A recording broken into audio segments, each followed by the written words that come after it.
السلام عليكم. واش في راسك بانه الا ارتكبتي واحد الجريمه معينه ودازت واحد المده من ارتكاب ديال هذه الجريمه هذه، ما غاديش تعاقب وبقوه القانون؟ كيفاش؟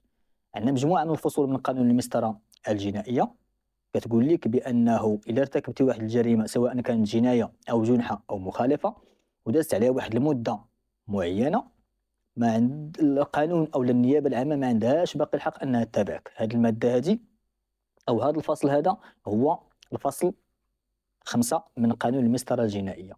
إذا كانت هذه الجريمة هذه عبارة على جناية فعندك الأجل ديال 15 سنة، خصو يكون صدر في حقك واحد الحكم، ولكن داخل هذا الأجل هذا ما تمش إلقاء القبض عليك أو لا كنتي يعني خارج على برا أو إلى غير ذلك، فدازت 15 سنة ودخلتي للمغرب، الدولة ما عندهاش باقي الحق تتابعك.